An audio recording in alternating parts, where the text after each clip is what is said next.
This webinar will also be available on demand 24 hours after this recording. Today we have Satish Madaraju, Director of Products and Solutions, Karen Shelton, Senior Director of Products and Solutions, and Alex Harvey, Director of Technical Marketing, all here at Fortinet. Karen? Thank you, Jamie.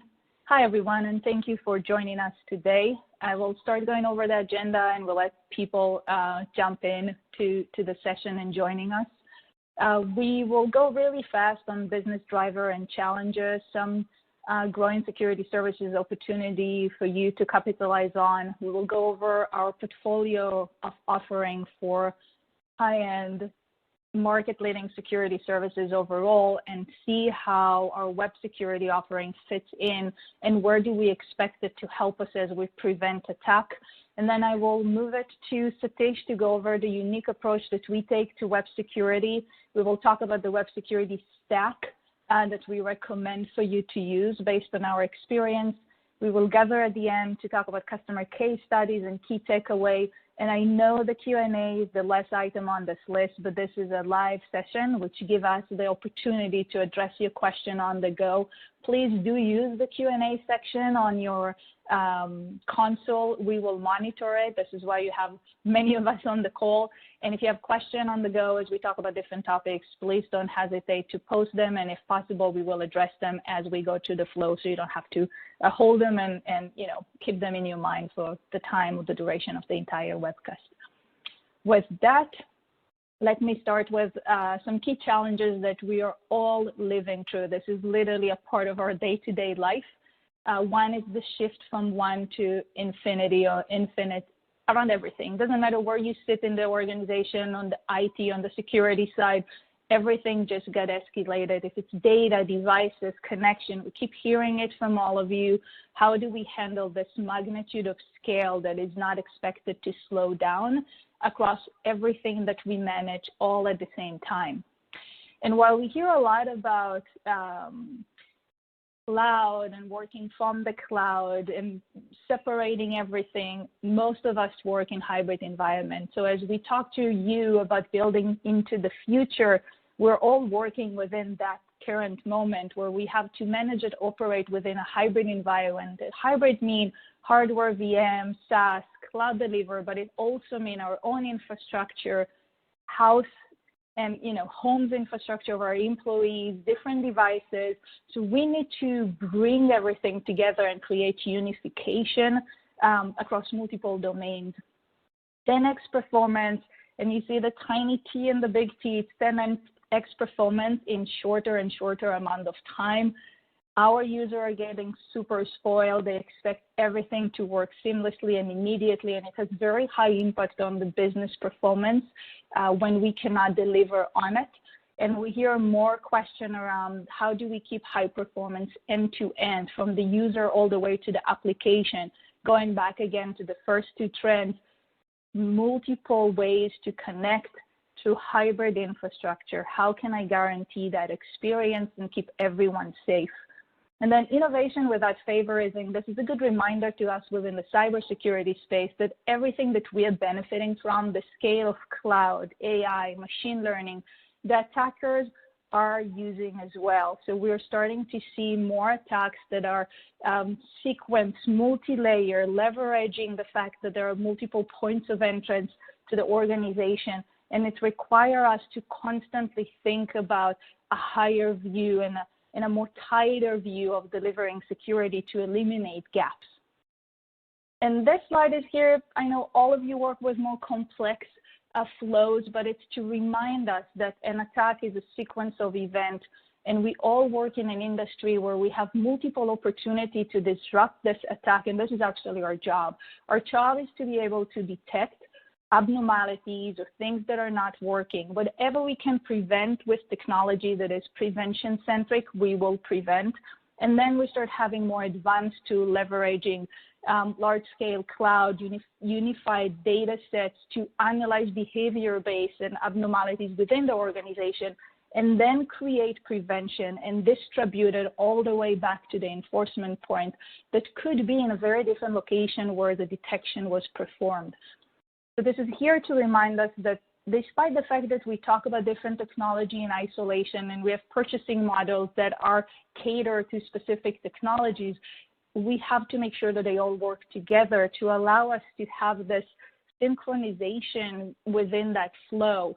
So if you are detecting something in your sandbox, you should be able to finish the analysis, figure out what is not working, create new prevention and threat information, push it back to the technologies that are appropriate. So if you discover a URL within an email that should not be followed, or if you discovered, a malware that you want to prevent, you have to provide this information back to your AV engine and your rel filtering information and DNS and C2. So as the attack transition, at the next hop, you will be able to stop it. And you need to do it across the entire infrastructure, your endpoint, your network, and your cloud.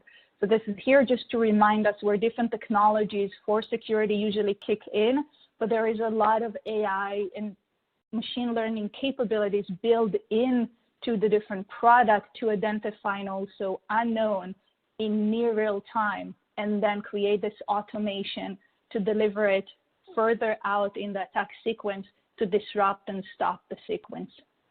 And I just want to give you some insight on where the market is going in terms of different technologies that we today see as available as services on top of NGFW on your endpoint and in different form factors of products like WAF and mail. So because the desire to be able to work from unified data sets across network, endpoint, and cloud, and leverage the power of the cloud to allow us to have more sophisticated and fast machine learning capabilities to analyze and harvest this data, we see a tendency to move forward cloud-delivered services. And this allows for rapid growth. It's also allowing us, the vendors, to innovate faster without a need to change OSs on your different hardware or OVM products. Detached from the form factor means if we can, again, create this higher level of information that all of your products can feed from, you create this unification of data. This is where everyone is looking to go through, with keeping in mind the specificity of the location where you can do the detection and the enforcement. We are also seeing more and more capabilities being consumed together, and you will see it when Satish will start talking about everything that we learn is needed in order to prevent web-based attack. And you will see it also with different analysts when they start bringing different capabilities who used to be isolated products together. So for example, for IPS and web filtering, those are shifts that we have seen going on for a couple of years now, where individual isolated products are actually in decline in favor of moving those capabilities to be natively integrated within tools like your endpoint and your NGFW. DNS, CASB, DLP, Sandbox, we will keep seeing those shifts going on as the technology become available, and it will converge as well into a single form factor or a single offering, bringing all of the needed capabilities to prevent against attacks coming from a specific attack vector. We also see a shift from our customers with a desire to report services as services and not as capital, so OPEX versus CAPEX. This just help everyone, and it also allow you to consume innovation faster from us as a service.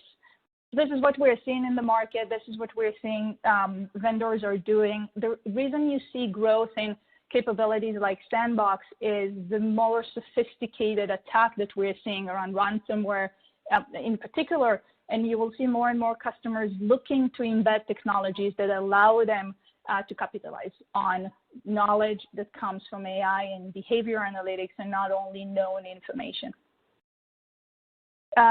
What we hear from a lot of you, again, is we would like to have domain expertise with centralized detection and respond. So we see the services being moved a layer above the product, and it needs to work within an open ecosystem to allow you to work with everything else in your organization. So not only security product and networking product, but also your SOC team and your NOC team.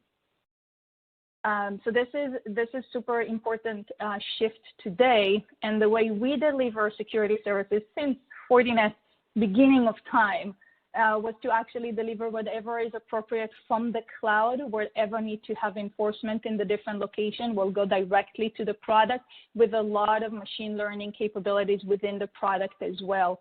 And we do it consistently across endpoint, network, and cloud. So if we are focusing just on web security, you will see that this is present in our ZTNA offering and EPP and FortiTrust, as well as the firewall, different form factor, proxy, LAN, WAN, our mail service, CASB, and WAF, all feeding from the same source, making sure that we are closing the gap for you in the background and your operation is working efficiently. With that, I'm going to transition to Satish to talk to you about specific capabilities that we find to be helpful and how they support your protection from web-based attack. All right, thanks, Karen. That was a great overview of the FortiGuard overall services. Hello, everyone. Thank you again for joining us today. For the rest of the session, we really want to double-click on the web security services aspect and really walk you through some of the elements, our approach to deliver these services, and the entire stack and different services available here. But before we do that, I want to really start with some of the challenges which are specifically seen in the web security space. For most organizations today, the web traffic compromises majority of your overall traffic. I'm sure many of you would agree with that. I think this is usually a result of whether it's the applications moving to the cloud, combined with direct internet access driven by SD-WAN adoption. But essentially what we are seeing is web continues to be one of the top attack vectors for delivering these threats, whether it's ransomware, phishing, and other command and control techniques which Karen was talking about. And we have seen this in the 2021 Verizon data breach report, which indicates that 90% of hacking vectors in breaches still use web applications today. At the same time, what we see is the web-based attacks have continued to become more versatile. They started leveraging encryption technologies to evade some of the traditional web security solutions. And some of the stats indicate that over 50% of these threats are delivered through encrypted traffic flows. So what this really means is it started forcing customers to leverage deep SSL inspection more and more. And if we go back to the overall FortiGuard services, which Karen was showcasing earlier, I want to really show you where the web security services fit in. I think many of you, our customers, are familiar with the Unified Threat Protection Bundle. It is this same subscription bundle which enables these services. And what is really interesting is, as Karen mentioned, these are all cloud-based subscriptions which are optimized specifically to protect your data and applications against web-based attacks. At the same time, while assisting you to meet the compliance requirements as well. Now, I want to go through the list of the stack. What does this really encompass when we say web security services? But before we do that, I want to really showcase what is our approach. When you think about securing the next generation of rapidly evolving web, how do we kind of see to address this and solve this problem very uniquely? Karen talked about our AI analysis. So that's something which we strongly believe in to deliver critical security operations, whether it's threat detection, to investigation, to remediation, right? I think one thing which we often really hear from you, our customers, is that speed really matters when it comes down to this investigation. Because these web-based attacks can compromise organizations very quickly. We have often heard that. We have seen that in the news. So our AI models are trained on a large, diverse data set, spanning millions of deployments of Fortinet Security Fabric across the globe. What that really means for you as a customer is we are able to deliver credible security analysis to block whether it's a known threat or even unknown real-time threats. At the same time, we often hear from our customer conversations that defense in depth strategy is very important to deliver a high security posture. While we deliver a broad list of security services, we understand that alert fatigue is something which is really very real, which you all see on a regular basis. So we ensure to deliver these updates with minimal false positives and minimal false negatives. And finally, I think Karen kind of captured that very well on how we deliver this consistent security posture across network endpoints and cloud. So at the same time, for web security, you can see that we support many flexible deployments, right? These same web security services delivered from the cloud can be leveraged, whether it's an explicit proxy deployment with a pack file, or whether it's a transparent proxy deployment with WCCP or other routers in the MEC.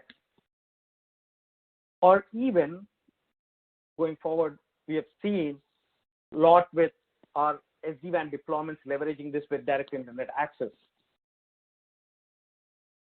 So as we talk to this approach, I think what I really want to cover here at this point is what are these services which Web Security Bundle offers.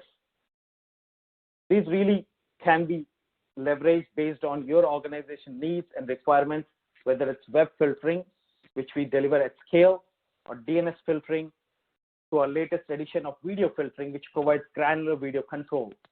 And there's more, right, around IP reputation, botnet service, and content disarm on reconstruction. We're going to walk through each one of these services over the next 10 to 15 minutes. But what I really want to highlight on this slide is all of these services really come together, can be customized, and can be coordinated together across different deployments, whether you have a FortiGate firewall deployment, or whether it's an SD-WAN deployment, or whether it's a secure web gateway deployment. To that end, even your FortiClient endpoint agents, the same security services can be delivered across all of these areas. Now, what I want to do is I want to double click on each one of these and spend some time, but we want to do a quick poll right before we get into that. What we would like to hear from you is, what is your buying preference for web security services? Option 1, a la carte SKUs to have specific use case based licenses like web filtering or DNS filtering. Or option 2, have a single bundle for all of the capabilities which help you secure web traffic.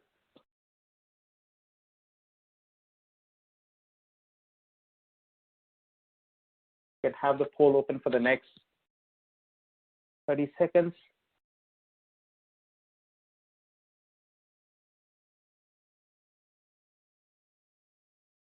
And I will use this time to also answer a question that we have around threat found in encrypted flow. What we are seeing is that there is as you work more with the web and connect directly to application, either from home or to the shift to SD-WAN, we see more and more attackers are leveraging the fact that customers do not decrypt because the fear of performance impact. And for that, they're hiding threat inside encrypted flow. And if you do not decrypt them, it's very hard for some security capabilities to look into this. And this is going back to Satish's comment that we recommend to do decryption. We know it's a long process for a lot of organizations to go to the legal implication of it. And with that, we can support you through that as well and allow you to do it in stages. So you don't have to start, decrypting everything, but start assessing where do you expect to see a risk, what does not violate any privacy rules within your company, and work to decrypt as much as possible to allow us to look deeper into this traffic, because we're seeing more and more attackers leveraging the fact that customers choose not to decrypt. Yep, absolutely. And we're going to talk a little bit more on that as we go forward and talk about each of the services as well. I'll spend some more time on that. But thanks, Karen. Here are the results, what we see. I think majority of you have taken this poll.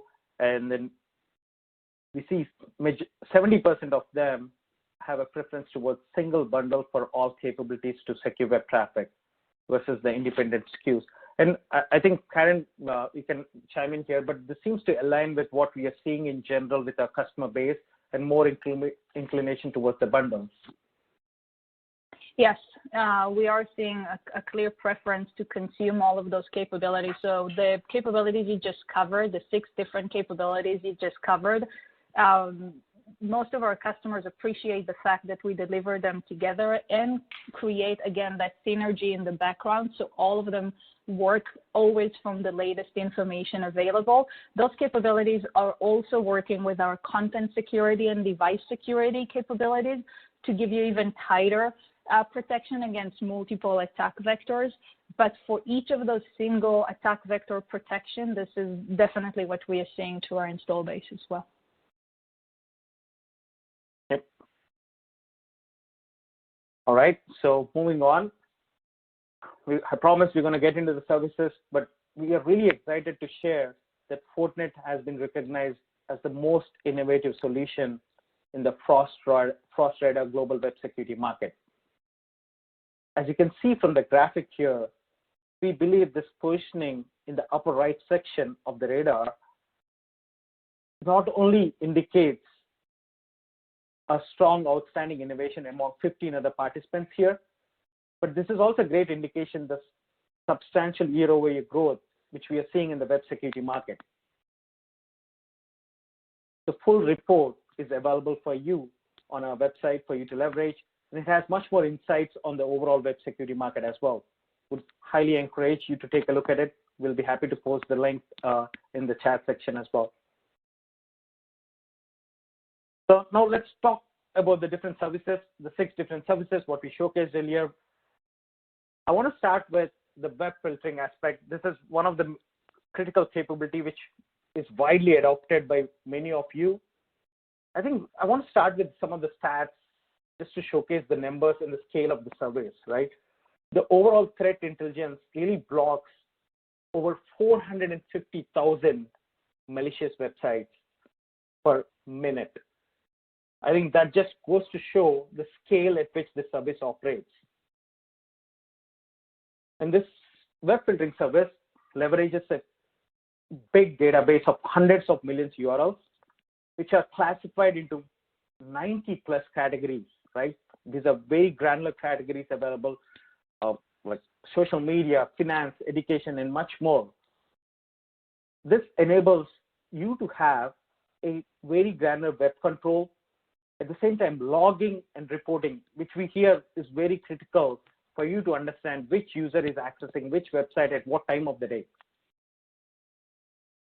Having a great set of database is good, but it's very important to get that regular cloud delivered updates for every net new domain and IP address which are popping up on the internet every day. So we leverage this database along with the cloud delivered updates. We leverage this and provide 2 types of filtering here. One is URL filtering, which is based on whether it's a simple URL or you can create based on regular expressions. And the second one, which we have seen a good adoption among our customers, is the content filtering as well, where you block a specific page based on a specific pattern or a specific set of keywords. And you have multiple different options to choose based on the final action which you want to set, whether it's allow, warn, or block, or even further form for authentication before allowing access to the user. I think when we talk about web filtering, one of the questions which we often get asked is, it's great to have these predefined categories, but does this solution really support the custom categories, right? The answer is absolutely yes. You can create whitelist, blacklist. These are custom categories which you can define to override the predefined categories. I think going back to the question around the SSL earlier, which Karen talked about, I think this is where we see the web filtering kind of expand and extend toward HTTPS traffic as well. Now you have an option to pick and choose which categories you want to enable SSL inspection on, right? It's not black and white, enabling it on all categories or none. You have the capability to customize. So websites like finance, banking, or healthcare, which contain any sensitive information, are not monitored. So that helps you stay clear of any compliance or regulation requirements. We also support a safe search option across all major sites like Google, Bing, and others, which is a very key requirement among our educational sector. This option really enables you to prevent explicit websites or images from appearing in the search results. Just makes it much easier with a single click of button. And something which we have seen adopted very well in the recent years is the daily quota usage, where you can set a daily quota based on a specified length of time or specific bandwidth for each user. For example, we have seen many educational organizations set social media to be allowed for specific number of hours a day, right? And that can be determined per user or per a group of users as well. Now I'm going to transition to the next service. This is our latest edition, which is the video filtering. I think many of you have requested us to extend the same level of granular web filtering what we had to video filtering. And so starting FortiOS 7.0, we introduced these capabilities. It essentially provides granular video filtering, right? You still have the ability to access YouTube while block specific channels and categories. So imagine a corporate video content, which is still allowed for all of your users, but blocking the rest of the videos. So yeah, this is actually was. Yeah, good. So this was actually requested due or enhanced due to the shift to work from home, because as like we're doing today, there are a lot of content shifted to be consumed through videos. Education industry and high-tech industry and industries where people move to work from home and leveraging more videos are actually appreciating this feature. And we have a lot of tools to allow you to move into it or upgrade to the right OS for it. Yep. Right. I think one thing to really note here is if you have an unified threat production, enterprise, or the 360 subscription bundle today, this service is available for you with just an upgrade on to FortiOS 7.0 and does not require an additional license. So we highly recommend you to try it if you haven't had a chance to yet.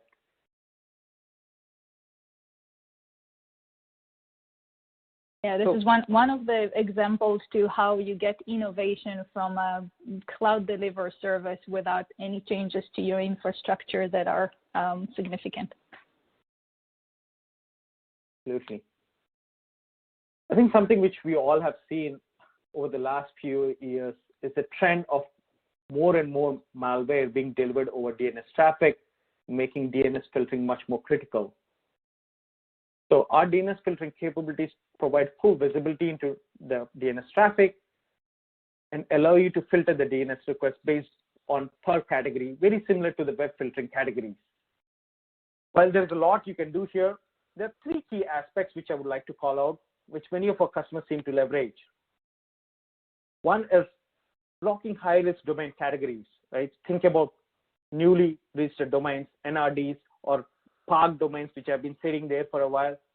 You have an ability to block that based on the category.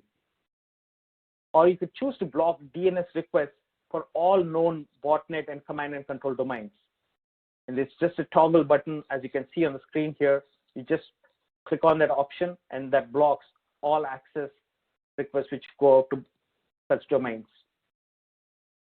And similar to the safe search option, what we mentioned earlier for web filtering, that's available for at the DNS level as well for all big search engines like Google, Bing, and YouTube as well.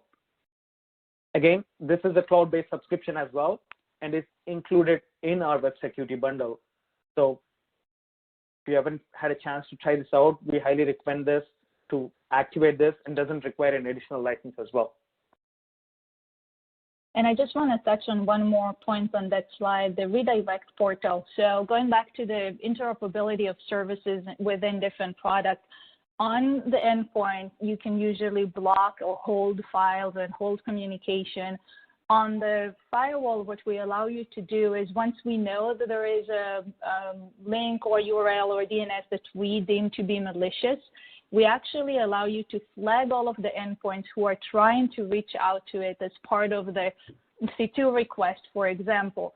They will be redirected to a captive portal, and this will allow your SOC team to get a full report saying, hey, you know, those are the endpoints that may be impacted or affected by a specific attack because we identify this URL to be aligned with it. That's a super cool feature for remediation, for very effective and accurate remediation that we deliver within this package as well. And I just wanted to make sure that you are aware that it's available for you to use.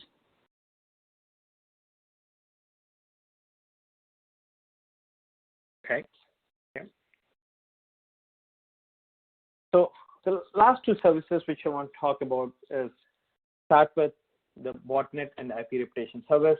I think this is really a result of what we are seeing with the rapid increase in domain and IP addresses which pop up every minute, which make it really difficult to classify good versus bad at scale.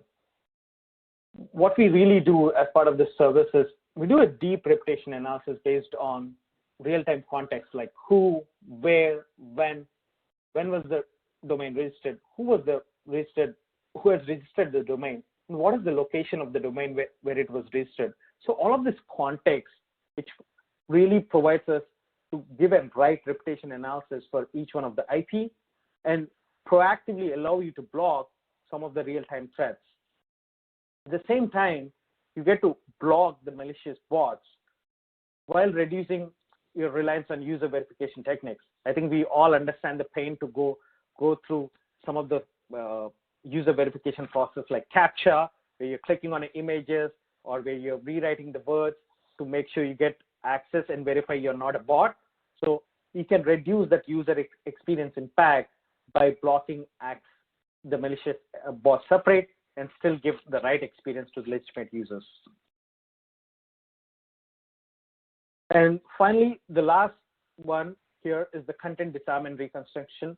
This is still in the very early stages and being leveraged by specific niche customer base in today's market. Right, the concept is is very similar to many of the content analysis what we have seen in the past, but I think the challenge which it really addresses is doing the content inspection and analysis with much lower latency, right?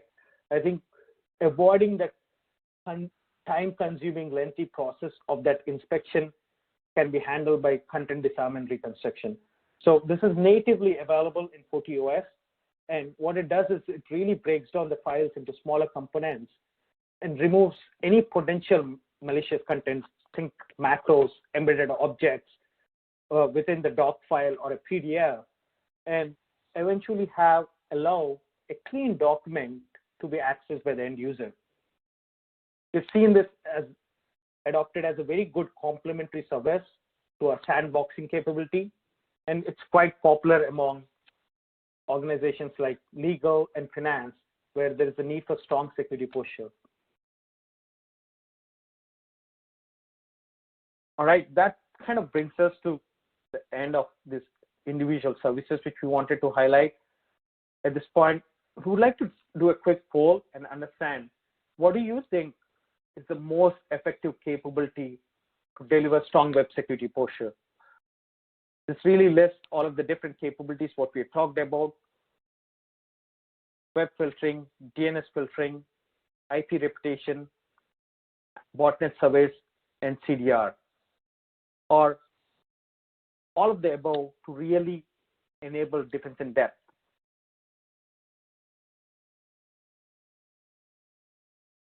I'm going to leave the poll open for next 30 seconds.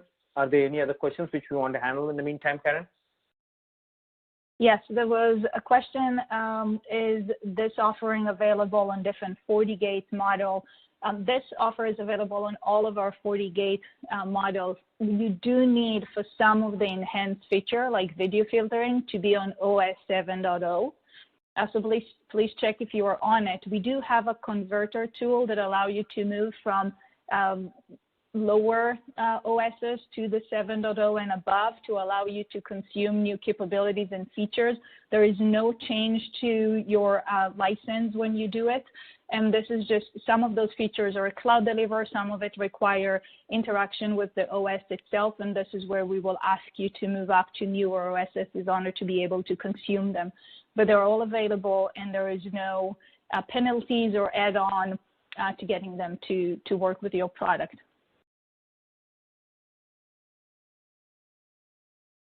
All right. And there was another question. Go, we will do this question later. Move to the poll. All right. Okay.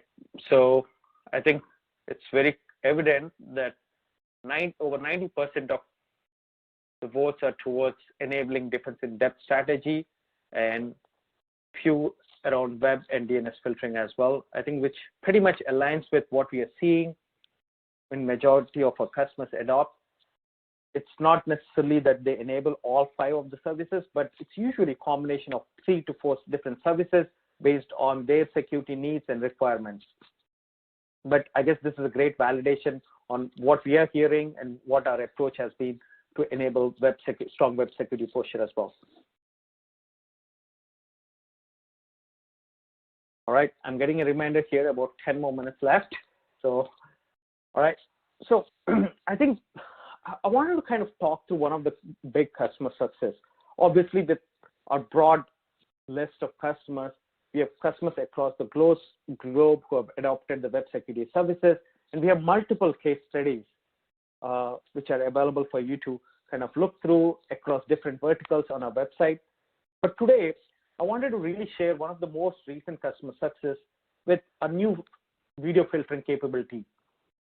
Valeria is one of the leading passenger and goods transportation company, and they have a fleet of over 29 ships across, and they operate in over 6 different countries. The challenge for them was with the digital streaming and the video consumption, right? We all have seen a big uptick in that consumption, and this was really impacting them given it comes at a very high cost and limitation, especially when you do that with satellite communications on ships.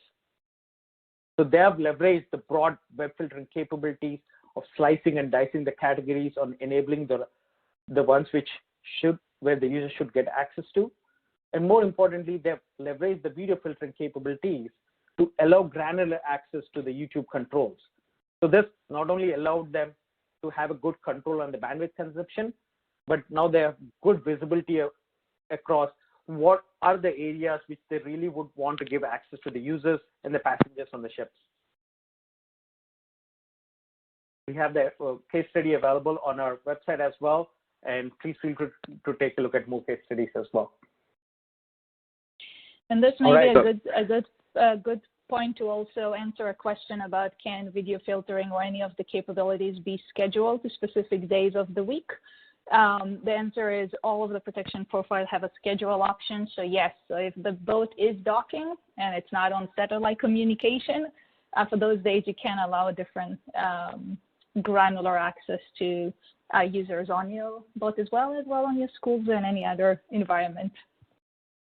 And just to add to that, beyond even being able to do scheduled, you can also allow or disallow certain things on, for example, web filtering. You can do SSL inspection, but only on certain categories that you choose you need to. Or more importantly, the more common one is ignore SSL, okay, not do SSL inspection on potential stuff that it might violate privacy law in your area, for example, employee health information, etc. So the way the filters work, be it web filtering, video filtering, all of them, you can block, allow, deny, but you can also influence, what you monitor, what you don't, based off of what those rules are. So it's very flexible in terms of what you do. Yep.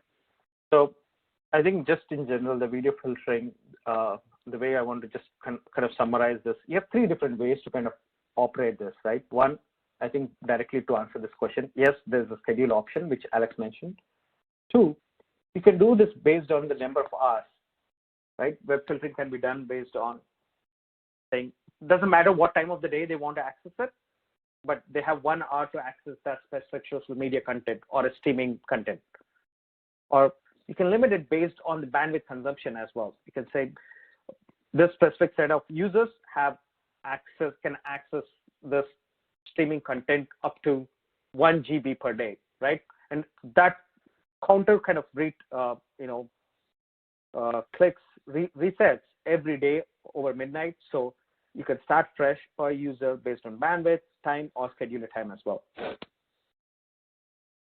Any other questions which we want to answer before we kind of bring this home and recap with the key use cases? I think we addressed most of them that are generic to the entire audience. Please do continue to send us questions so we will be able to address them in time and live.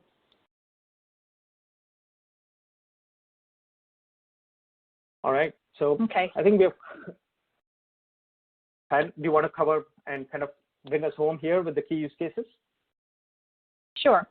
So what we see as the main driver to a shift to consume more security services together to protect this attack surface is changes within organization, SD branch or SD-WAN in general, when organization move from MPLS to direct access to the internet, and they also require a segmentation firewall on site. This is where we will see the web security service expand to cover multiple WAN options. So you will have a primary internet connectivity, and then we see people going to failover with LTE or 5G. You will expand that toward the wire and wireless infrastructure as well for lateral movement prevention. And we see a lot of requests for compliance as organization and industries like retail and healthcare are moving more and moving out of MPLS into SD-WAN type of deployment. A lot of them will augment the web security capabilities with content security, AV, and sandbox, especially to prevent file-based attacks like ransomware. And they will also enhance it with OT, IoT, and IPS. What we've seen in the latest attack flow is usually the attacker will find vulnerability, latch into it, then go to a second stage and piggyback a ransomware on top of that vulnerability. So you literally see all of those capabilities kicking in and working together. And web filtering as well stop within the C2 and the botnet prevention. So it's a full flow. If you remember the first slide when we had the attack sequence and where different capability fits in, to prevent large attack like ransomware, we do need to have everything in place to allow us to get this interoperability. The sandbox that we deliver, our cloud sandbox, work with our web capabilities, web security capabilities, feeding in new information into the C2 DNS and web filtering as we analyze content or files. So there is a lot of synergy between those capabilities, and we see customers embracing them together. The SD-WAN use case lead us to the internet gateway, which is kind of the same shift. We want to keep pace in real time with advanced and automated attack tactics. So we see more customers looking for or benefiting from ML power capabilities that we have. We have one of the largest teams in the industry today, FortiGuard Labs, working to build those machine learning models. This is super important because you will hear so many vendors saying today AI power and ML everywhere. But the quality of the analysis and the ability to trust it is only as strong as the data set that you train those models on and the people who invest the time building the training capabilities. So just be mindful when you keep hearing those buzzwords in the industry to ask deeper questions on what data set are you working from. And the reason I'm putting here WAF and secure email gateway is because, as we said, we deliver those capabilities from the cloud, and we work on data set that bring us information from your endpoint, your network, your cloud, a super large threat intelligence partners that we work with. So you are always ahead of the threat. and the training of those models is supervised by experienced people in the industry and is constantly being enhanced. So we see WAF and secure email gateway being a part of those offerings for Ethernet gateway and data center. And obviously work from anywhere. We expand the attack surface to new location and new devices, and this is where the granularity of the control that we can provide through web filtering and the extension of it to work on the endpoint directly or on any home equipment. We just announced our integration with Linksys to provide this home device that can separate your work environment from your home environment. The organization can control those enterprise level services today all the way to the home. So work from anywhere is important, work from home is important. And again, we're seeing more technology being into this mix, including OT and IoT, for more advanced granularity and identification of the endpoint for effective remediation. So those are the 3 key use cases. Please send us a question if you have use cases that we didn't cover and you have a question about, and we can address it as well. What OS version do you need in order to get video filtering 7.0 and up? I'm reading the Q&A. Alex and Satish, you can jump in, and our audience, please send us your question. And just a general one, because I've been asked this a few times now, in terms of models for that, for video filtering, it's primarily E and newer, so the E and F series. D series are no longer supported. I do have the official list. I've answered a few people with it, so if you're curious what the list is, you can look up FortiOS 7.0 supported models. Google will usually get you to the right place. If not, post in here, I will ask you and reply to you with the right answers. Slide will be available after this webinar as well as the recording. There is a question that I believe touched about training for phishing. Please, enhance the question if this is not your end goal. The reason I'm phrasing it this way is we actually have tools that allow IT professional to create fake phishing attacks and kind of train your employees not to click on link and how to identify.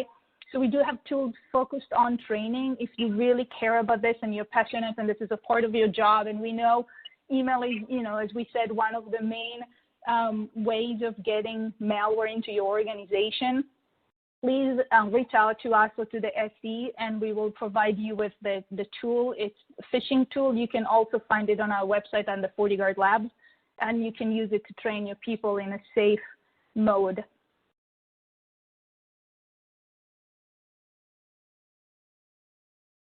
Satish, do you want to talk about resources? Yep. I think we talked about some of the content, whether it's the Global Web Security Report or some of the case studies, what we discussed. All are available on Fortinet.com, and these are all hyperlinked. And we also highly encourage you to subscribe to FortiGuard Outbreak Alerts. This gets you the latest information on the new alerts of the outbreaks which are happening on a regular basis. So that keeps you updated on what you should really look out for. All right, if we don't have any other questions at this point, we want to give it back, and it back to Jamie. We have one question. If there is any way it can be safe for employee to use public Wi-Fi? And again, going back to layers of defensive, I would also ask through what device do you have control on that device? Are they coming through, a secure VPN into your organization and then you perform security checks on them? There are ways to keep it safer to work on a public Wi-Fi, and it has to do with layer approaches for best practices. Alex and Satish, if you want to chime in specifically on URL filtering and how it works on endpoint or in general, please step in. But my recommendation would be to make sure that you have those layer defenses in, check the device. Our policy is sensitive enough and is context aware to allow you to calibrate device OS's version as well as does it come through a VPN or not, to modify automatically the privileges that this user will have based on the assessed risk as your company define it. Yeah, absolutely, you're right. So having that endpoint agent for your posture assessment, and at the same time, all of the capabilities what we talked about from web filtering can be delivered to the same endpoint agent, right? So beyond the device posture assessment, you can control what websites and what areas of web they are accessing. All can be managed from web security services so you ensure they do not end up at the wrong place on the internet. All right, that looks like all the time we have left for Q&A. I just want to let our audience know, while we do appreciate your questions, we will respond to them if we haven't already done so live. We will respond to them afterwards to the email you've registered with. And also just wanted to thank our audience again for spending time with us. Thank Karen, Satish, and Alex for a really great and in-depth, engaging presentation. Do you guys have any closing notes or thoughts for our audience before we close this out? Thank you very much for your participation and the high engagement in this webinar. It's a pleasure to see all of the questions and the interest that you have. Absolutely. Thank you, everyone. Thank you. Keep safe.